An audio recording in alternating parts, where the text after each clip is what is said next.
మేడారం సమ్మక్క సారక్క జాతర అంటే మనందరికీ తెలిసిందే. అండ్ నెక్స్ట్ మంతే సమ్మక్క సారక్క జాతర ఉంది. చాలామంది భక్తులు అప్పుడే వెళ్ళి అమ్మవార్ల దర్శనం చేసుకొని వస్తూ ఉన్నారు. సో జాతర సమయంలో ఎట్లాంటి హడావిడి ఉంటుందో మనందరికీ తెలుసు. ఏర్పాట్లు చాలా బాగా అరేంజ్ అవుతూ ఉన్నాయి ఇప్పటికైతే. అయితే జాతరలో విధులు నిర్వహిస్తున్న ఒక కానిస్టేబుల్ మాత్రం ఒక నిండు ప్రాణాన్ని కాపాడారు. స్పష్టంగా మనం చూడొచ్చు. అసలు ఏం జరిగింది అంటే భద్రాద్రి కొత్తగూడెం జిల్లాలోని అశ్వారావుపేట మండలం పాకాలగూడెం నివాసి అయినటువంటి తోట నాగముత్యం దమ్మాయిపేట పోలీస్ స్టేషన్లో కానిస్టేబుల్గా ఆయన విధులు నిర్వహిస్తూ ఉన్నారు. సో జాతరలో కూడా నాగముత్యంకు మేడారం జాతర బాధ్యతల్ని అప్పగించారు. కానిస్టేబుల్ ఎవరైతే మనం చూస్తున్నామో ఆయన మేడారం జాతరలో విధులు నిర్వహిస్తున్న టైంలోనే జాతర చూడ్డానికని ఒక కుటుంబంతో కలిసి వచ్చిన ఒక వ్యక్తి ఆల్ ఆఫ్ సడన్ కింద పడిపోయారు. ఆయనకు గుండెపోటు వచ్చింది. సో ఒక్కసారిగా కుప్పకూలిపోయాడు. మనందరికీ తెలుసు ఈ మధ్యకాలంలో చాలా ఇన్సిడెంట్స్ ఇట్లాంటివే మనం చూస్తూ ఉన్నాం. అకస్మాత్తుగా ఉన్నట్టుండి కుప్పకూలి పడిపోతున్నారు. సో ఆ వ్యక్తి పరిస్థితి చూసి కుటుంబ సభ్యులైతే కొంత ఆందోళన వ్యక్తం చేశారు. చాలామంది జాతర అండ్ అక్కడ ఉన్నటువంటి వ్యక్తులు ఎవరైతే అమ్మవార్ల దర్శనం గద్దెల దగ్గరనే ఇన్సిడెంట్ జరిగింది. ఒక్కసారిగా ఆయన కుప్పకూలిపోగానే హాహాకారాలు స్టార్ట్ చేశారు కుటుంబ సభ్యులంతా.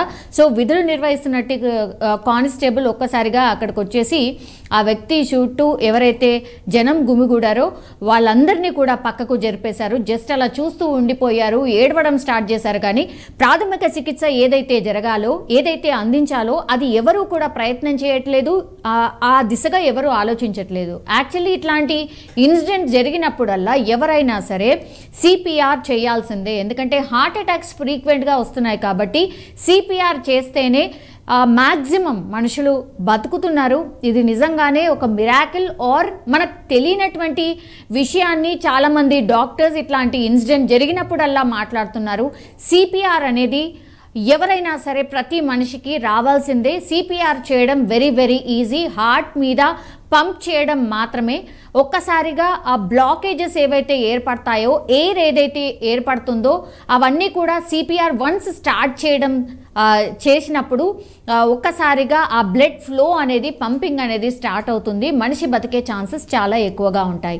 ఇది ఎన్నిసార్లు చెప్పినా సరే చాలామంది ఈ ఇన్సిడెంట్లో కూడా అదే కానిస్టేబుల్ వచ్చి ఆయనకు ప్రాథమిక చికిత్స అందించే వరకు అంటే సిపిఆర్ చేసేంత వరకు ఎవరు కూడా స్పందించట్లేదు. ఆ వ్యక్తి దగ్గరికి పోనటువంటి సిచ్యువేషన్. సో ఇట్లాంటి ఇన్సిడెంట్ జరిగినప్పుడల్లా ఎట్లా రెస్పాండ్ అవ్వాలి అనేది చాలామందికి ఇంకా కూడా తెలీదు. సో ఆ వ్యక్తికి దగ్గరుండి సిపిఆర్ చేశాడు. మనం స్పష్టంగా చూడొచ్చు. దీంతో ఆ వ్యక్తి వెంటనే స్పృహలోకి వచ్చారు, కళ్ళు తెరిచారు. దెన్ అక్కడి నుంచి ఆయనని మెల్లిగా ఆ గద్దెల దగ్గర నుంచి పక్కకు వెళ్ళి ఆయనను పడుకోబెట్టారు. ఆ తర్వాత చాలామందిని పక్కకు జరిపేసి ఆయనకు గాలి ఆడనివ్వండి, ఊపిరి ఆడనివ్వండి అన్నటువంటి మాట కూడా చెప్తున్నారు. ఈ కానిస్టేబుల్ చేసినటువంటి ఈ ప్రాథమిక చికిత్సనే ఇప్పుడు ఆ మనిషి లేచి మాట్లాడడానికి ఆర్ బ్రతకడానికి అవకాశం వచ్చింది. లేదంటే అలాగే వదిలేసి ఉంటే ఎవరు కూడా సిపిఆర్ చేయకపోయి ఉంటే ఆ మనిషి అక్కడే చచ్చిపోయి ఉండేవాడు. సో ఎన్నిసార్లు చెప్పినా సిపిఆర్ అనేది నేర్చుకోండి అని ఎన్ని ఇన్సిడెంట్స్ జరిగినా కూడా ఎవరు నేర్చుకోవట్లేదు. ఆ దిశగా దయచేసి ఆలోచించండి. ఎందుకంటే ఆ ప్రాథమిక చికిత్స అనంతరం అలాగే ఉంచమని కాదు. ఆయన మాట్లాడుతున్నాడు, ఓకే, స్టిల్ దగ్గరలో ఉన్నటువంటి ఆసుపత్రికి అయితే ఎవరైతే ఆ మనిషి పడిపోయారో ఆయనని తరలించడం జరిగింది. అండ్ ఇప్పుడు కానిస్టేబుల్ నాగముత్యం ఎవరైతే సమయస్ఫూర్తితో స్పందించి సిపిఆర్ చేసి మనిషిని బతికించారో ఆయన మీద అయితే ప్రశంసల జల్లు కురుస్తోంది. అండ్ కుటుంబ సభ్యులైతే ఒక రకంగా కాళ్ళు మొక్కినంత పనిచేశారట. థ్యాంక్ యూ అన్న, థ్యాంక్ యూ సో మచ్ అన్నటువంటి మాట కూడా చెప్పారట. ఎవరైనా సరే ఇట్లా ఈ సిపిఆర్ అనేది ఎంత ఇంపార్టెంట్ అనేది ఈ ఇన్సిడెంట్ చూసిన తర్వాత అయినా చాలామంది నేర్చుకొని ఆ దిశగా ఎవరైనా ఇట్లాంటి పరిస్థితుల్లో ఉంటే ప్లీజ్ దయచేసి స్పందించండి, అలాగా వదిలేయకండి అని మేము కూడా రిక్వెస్ట్ చేస్తూ ఉన్నాం. కానీ హ్యాట్స్ ఆఫ్ నాగముత్యం అన్న.